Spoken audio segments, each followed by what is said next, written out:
తిరుపతి జిల్లా గూడూరు పట్టణ పరిధిలోని క్యాంపు కార్యాలయం నందు మన గూడూరు మన సునీల్ గూడూరు పట్టణ పరిధిలో గతంలో మంజూరైన ఇళ్లకు కూటమి ప్రభుత్వం అధికారంలోకి రాగానే బీసీ ఎస్సీ కుటుంబాల వారికి 50,000 రూపాయలు, ఎస్టీ కుటుంబాల వారికి 75,000 రూపాయల చొప్పున అందిస్తుందని హౌసింగ్ లబ్ధిదారులతో క్యాంపు కార్యాలయం నందు సమావేశం ఏర్పాటు చేసి మీడియా సోదరులతో పట్టుకోవాలని గతంలో గవర్నమెంట్ చేతులు పెట్టి మోసపోవద్దని తెలిపారు డాక్టర్ వాసు సునీల్ కుమార్ గారు శాసనసభ్యులు.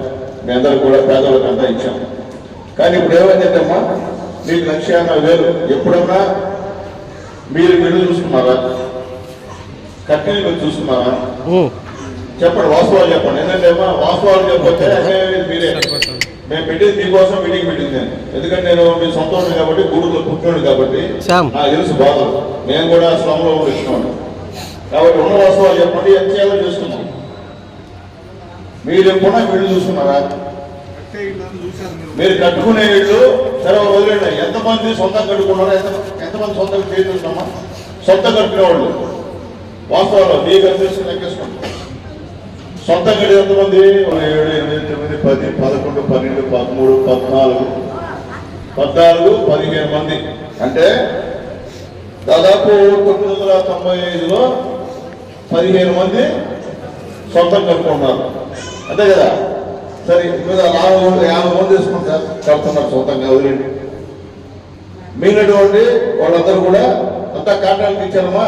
చేయలేదండి, కాంట్రాక్ట్ ఎవరు ఇచ్చారు? ఎంతండి? ఇప్పుడు రాబోతే మీరే ఇబ్బంది పడుతుంది. మీకోసం నేను చెప్పేది మా కోసం కదమ్మా. రేపు మీరు ఆ ఇంట్లో ఉన్నారు కదా, మీరు అక్కడ కాపురం చేయాలి కదమ్మా. ఏమండి డీ గారు మొన్న బయటకు పోతున్నారు, ఏం చేసేలేదు మీరు? భయపడి చేయనట్లు అందరూ గమ్ముంటారు. ఎందుకు పోకుండా?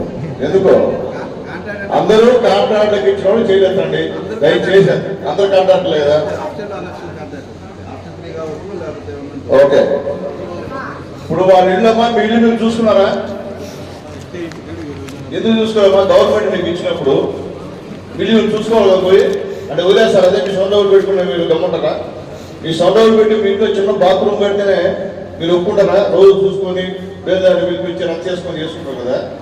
గవర్నమెంట్ మీకు ఇచ్చినప్పుడు మీరు ఎందుకు చూసుకోవట్లేదు? మీరు ఎవరికో ఇచ్చేసారు, అతను కడతారులే. ఇప్పుడు పరిస్థితి వచ్చే తల్లి మీకు ఇచ్చింది 1,50,000 రూపాయలు. 1,50,000 ఎంతవరకు కట్టారో అసలు చూసుకోండి. వెళ్ళిపోయింది ఇప్పుడు